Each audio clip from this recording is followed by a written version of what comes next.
Assalamualaikum warahmatullahi wabarakatuh.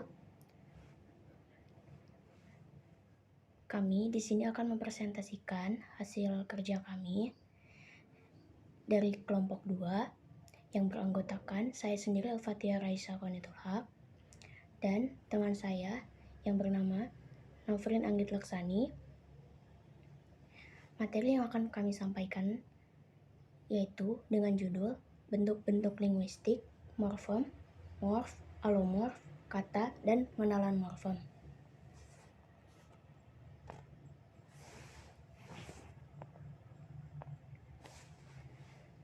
Pengertian morfem. Morfem adalah unsur terkecil yang secara individual mengandung pengertian dalam ujaran suatu bahasa. Artinya, morfem tidak bisa dipecah menjadi lebih kecil lagi. Sekalipun bisa, morfem tersebut tidak akan memiliki makna. Sementara, untuk penulisan morfem dan morfologi biasanya akan ditulis dengan mengapitnya di antara kurung kurawal. Contohnya, masjid. Dalam kurungnya, masjid. Kedua, ke tambah 2. Berlari. Ber ditambah dengan kata lari. Menggurui. Meng ditambah dengan kata guru dan akhirannya ditambah dengan i. Jadi menggurui. Klasifikasi morfem. Morfem dapat diklasifikasi menjadi berbagai macam jenis, yaitu sebagai berikut. Yang pertama, klasifikasi morfem berdasarkan bentuknya. Dibagi menjadi 2 macam, yaitu A. Morfem bebas. Adalah morfem yang berdiri sendiri dari segi makna, tanpa harus dihubungkan dengan morfem lain, dan dapat langsung digunakan dalam penggunaan bahasa. Contohnya seperti saya, duduk, kursi, cangkul, bunga, baju, dan lain-lain. Lalu yang kedua ada morfem terikat. Morfem ini kebalikan dari morfem bebas, yang berarti tidak bisa berdiri sendiri, dan akan senantiasa mengalami keterkaitan dengan morfem lain, agar bisa membentuk sebuah kalimat. Contohnya seperti berjalan. Morfem terikatnya adalah ber.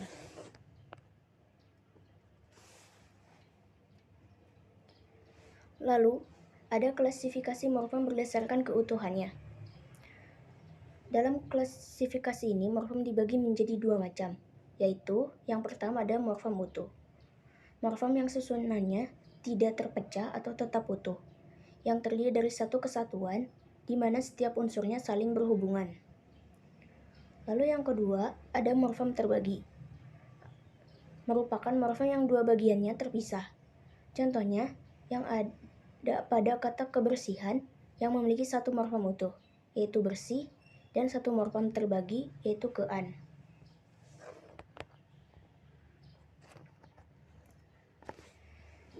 Lalu ada klasifikasi morfem berdasarkan maknanya. Dibagi menjadi 2 macam, yaitu morfem makna lesikal. Adalah morfem yang memiliki makna pada dirinya sendiri tanpa harus melalui proses dengan morfem lain.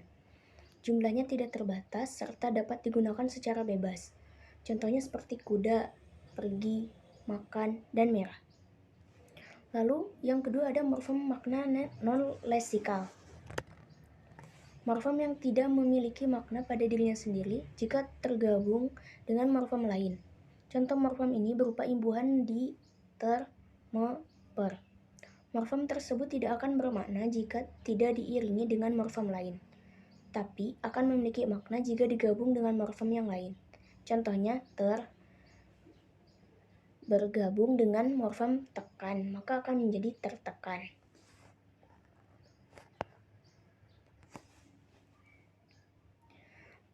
Lalu ada klasifikasi morfem segmental dan suprasegmental.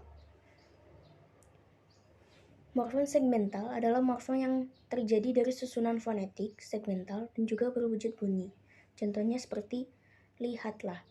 Bunyi morfem tersebut dapat dibagi, lihat, A.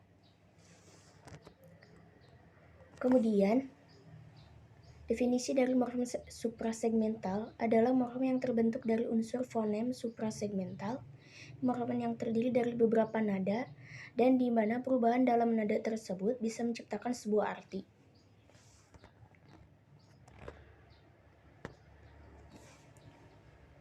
Lalu, yang kelima ada klasifikasi morfem tunggal dan kompleks.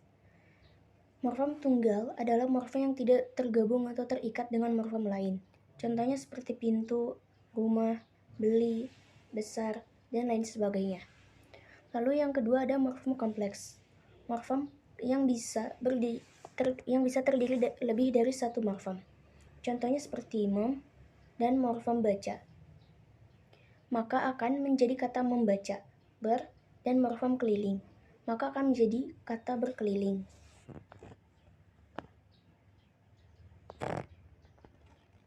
Kemudian ada pengertian morf dan alomorf. Morf adalah wujud konkret dari morfem, bentuk terkecil dari morfem yang masih belum diketahui statusnya. Misalnya i pada kenai. Morfem adalah wujud konkret atau wujud fonemis dari morfem. Misalnya, men adalah wujud konkret dari men yang bersifat abstrak. Contoh morf yaitu moi dan kean, pe, pen, pem, peng, pen, dan penge.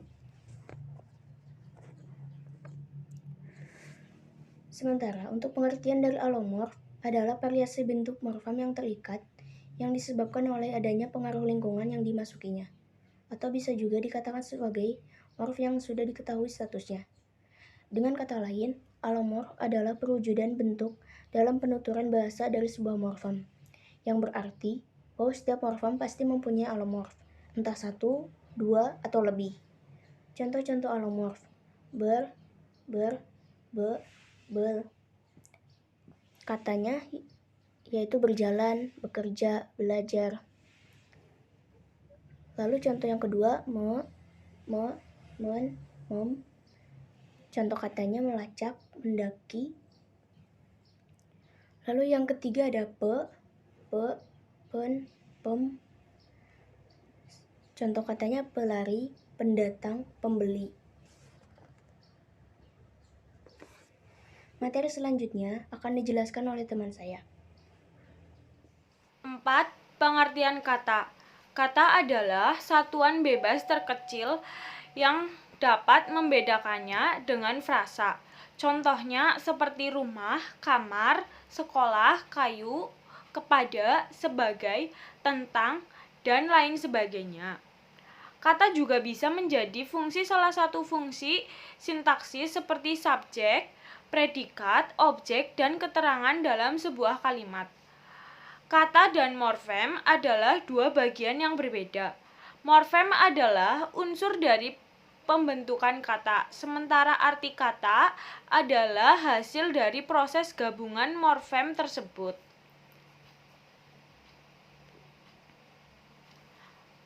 Lima, pengenalan prinsip morfem. Dalam pengenalan prinsip morfem dibagi menjadi 3 prinsip utama yang dijadikan alat uji dalam menentukan morfem-morfem dalam bahasa Indonesia, yaitu sebagai berikut. 1. Prinsip pertama, satuan-satuan yang berulang atau memiliki pengertian morfem yang sama, maka dianggap sebagai satu morfem yang sama. Dapat diartikan satuan yang memiliki struktur fonologis dan arti leksikal dan gramatikal yang sama, maka termasuk dalam satu morfem. Contohnya, A. Membeli rumah, rumah baru, menjaga rumah, berumah, satu rumah. Rumah dalam contoh di atas merupakan satuan serta termasuk dalam satu morfem. 2. Prinsip kedua, bentuk-bentuk yang mirip namun memiliki pengertian yang sama merupakan satu morfem jika dapat dijelaskan secara fonologis dan morfologis. Misal prefisme yang memiliki amorme mem many, contohnya meraba, menulis, membaca, membalik.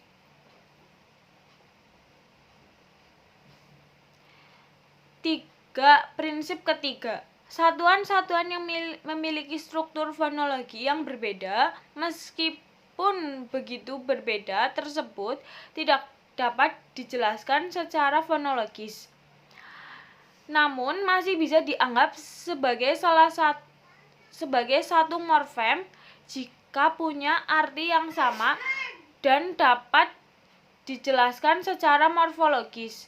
Contohnya belajar, berbaring, bersua, bertamu, beradu. Dari contoh-contoh di atas ada morf yang terdiri dari bentuk kata dasar seperti ajar, baring, sua, temu, adu, kerja, dan sandar. Juga ada morfem yang berupa afiks, yaitu bel dan ber. Untuk satuan bel hanya ada pada kata belajar karena merupakan alomorf dari morf, sehingga satuan bel merupakan satu morfem dengan ber. Meskipun memiliki satuan yang berbeda dan perbedaannya tidak dapat dijelaskan secara fonologis, tetapi masih dianggap sebagai satu morfem jika artinya sama. Sekian presentasi dari kelompok kami. Bila ada kesalahan mohon dimaafkan. Wassalamualaikum warahmatullahi wabarakatuh.